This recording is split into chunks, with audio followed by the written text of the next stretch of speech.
فرماتے ہیں ان الدنیا خلقت لکم وانتم خلقتم للآخرہ، یعنی ساری دنیا تمہارے لیے پیدا کی گئی ہے، تم آخرت کے لیے پیدا کیے گئے۔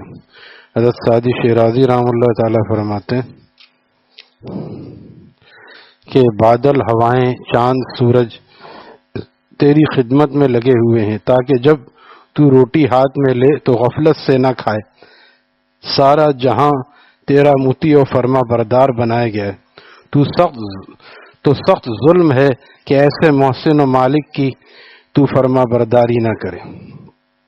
اس کے بعد الرحمن الرحیم ہے، میں تمہارا رب ہوں لیکن رحمان و رحیم بھی ہوں، میری ربوبیت شان رحمت کے ساتھ ہے، دیکھو میں تمہیں کتنی رحمت سے پال رہا ہوں۔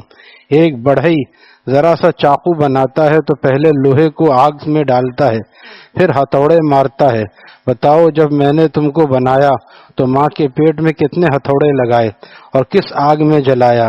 اس رحمت سے پیدا کیا کہ تمہاری ماں کو خبر بھی نہ ہوئی کہ کب کان فٹ ہو رہا ہے، کب آنکھیں لگ رہی ہیں، کب زبان بن رہی ہے، کب دل لگا رہا ہوں۔ تمہارا مٹیریل تو باپ کا نطفہ اور ماں کا حیض تھا، جس پر تمہارے اعضاء کی تشکیل کی، جس میں تمہیں کوئی تکلیف نہیں ہونے دی۔ هو الذی یصورکم فی الارحام کیف یشاء، وہ ذات ہے جو تمہاری تصویر کشی کرتی ہے ماں کے رحم میں، کیف یشاء، پھر جیسا چاہا اس نے بنایا، کتنا خوبصورت اس نے بنایا۔ رب العالمین کے بعد الرحمن الرحیم نازل کر کے بتا دیا کہ میری ہر ادائے ربوبیت میں شان رحمت شامل ہے، ہر ادائے تربیت میں شان رحمانیت اور شان رحیمیت ہوگی۔ رحمان اور رحیم میں کیا فرق ہے؟ رحمان کے معنی مہربانی کرنے والا اور رحیم کے معنی بہت زیادہ مہربانی کرنے والا، بار بار رحمت کرنے والا۔ مفسرین نے لکھا ہے کہ رحمان میں جو رحمت ہے وہ مومن اور کافر سب پر عام ہے۔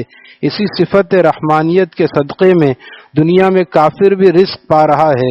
اگر شان رحمانیت نہ ہوتی تو اللہ تعالیٰ کسی کافر کو روٹی نہ دیتا۔ غرض صفت رحمانیت مشترک ہے مومن اور کافر کے درمیان، اور رحیم خاص ہے مومنین کے لیے۔ شان رحیمیت صرف مومنین کے لیے ہے، لہذا مومنین جب جنت میں جائیں گے تو اللہ تعالیٰ فرمائیں گے نزلا من غفور الرحیم، یہ مہمانی ہے تمہارے غفور الرحیم رب کی طرف سے۔ وہاں شان رحمانیت نہیں بلکہ شان رحیمیت کا ظہور ہوگا۔ دوسرا فرق علامہ آلوسی السید محمود بغدادی نے یہ بھی بیان کیا ہے کہ رحمانیت کی شان کبھی ممزوج بالعلم بھی ہو سکتی ہے، کیونکہ وہ دنیا میں ہے، اور یہاں یعنی اس رحمت میں تکلیف کی آمیزش بھی ہو سکتی ہے، جیسے گردے کی پتری نکالنے کے لیے آپریشن ہو رہا ہے، اس میں بھی رحمت ہے کہ پتری نکل گئی، لیکن مگر اس میں تکلیف شامل ہے۔ اور رحیم میں وہ صفت رحمت ہے جو کبھی ممزوج بالعلم نہیں ہوتی۔ جنت میں چونکہ کوئی تکلیف نہ ہوگی، اس لیے اللہ تعالیٰ نے فرمایا نزلا من غفور الرحیم، فرمایا کہ کیونکہ جنت میں کوئی علم نہیں ہے، کوئی تکلیف نہیں ہے، لیکن وہاں کی خوشیاں انہی کو ملیں گی جو یہاں اللہ کے لیے غم اٹھا رہے ہیں، جنہوں نے گناہوں سے بچنے کا غم اٹھایا ہے، عبادت کی مشقت برداشت کی ہے۔ اس لیے جب جنت میں پہلا قدم داخل ہوگا تو ہر جنتی کے منہ سے نکلے گا، خود بخود نکلے گا۔ اس وقت یہ نہیں سوچے آدمی کہ میں تو حافظ ہوں نہیں، مجھے تو عربی پڑھنا نہیں آتی۔ الحمدللہ الذی اذھب عنی الحزن، یا تمام تعریفیں اس اللہ کے لیے ہے، شکر ہے اس اللہ کا جس نے ہم سے غم کو اٹھا لیا، غم کو ہم سے دور کر دیا۔ آج ہمیشہ کے لیے غم ختم ہو رہا ہے، اب کبھی غم کا تصور بھی نہیں ہوگا۔ جنت میں غم کا تصور بھی نہیں ہے، اور جہنم میں خوشی کا تصور بھی نہیں ہے، اور ان دونوں کے درمیان میں جو جگہ ہے وہ ہے دنیا۔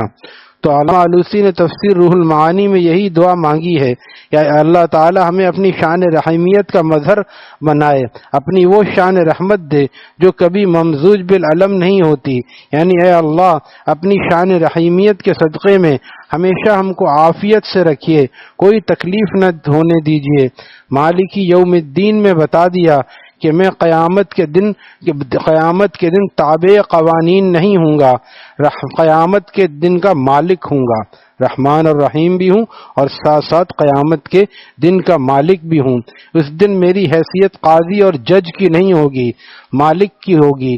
دنیا کی عدالتوں کے قاضی اور قاضی القضاء یعنی سپریم کورٹ کے جسٹس اور چیف جسٹس سب قوانین و فرامین سلطنت کے پابند ہوتے ہیں، پابند قانون مملکت ہوتے ہیں، قانون کے دائرے کے خلاف نہیں جا سکتے۔ لیکن اللہ تعالیٰ فرماتے ہیں قیامت کے دن میں قاضی اور متبع کی حیثیت سے فیصلے نہیں کروں گا، قیامت کے دن کا مالک ہوں گا، جس کو چاہوں گا بخش دوں گا، جس کو چاہوں گا سزا دوں گا۔ میں کسی قانون کا پابند نہیں ہوں، تابع قانون نہیں ہوں، بلکہ مالک ہوں، جس کو جاؤں گا بخش دوں گا، سزا دوں گا۔ سے مراد یہ ہے کہ علماء لکھتے ہیں کہ بہت سو کو رحم و کرم پر اور اللہ کی رحمت سے بہت سے گناہ گاروں کو بھی بخشا جائے گا، لیکن ایسا نہیں کہ نیک لوگوں کو بھی اٹھا کے جہنم میں ڈال دیا جائے، کیونکہ اللہ تعالیٰ لیس بظلام للعبید، اللہ تعالیٰ اپنے بندوں پر ظالم نہیں ہے، تو لہذا وہ بھی اصل میں اللہ کی رحمت سے جائیں گے جو نیک ہوں گے۔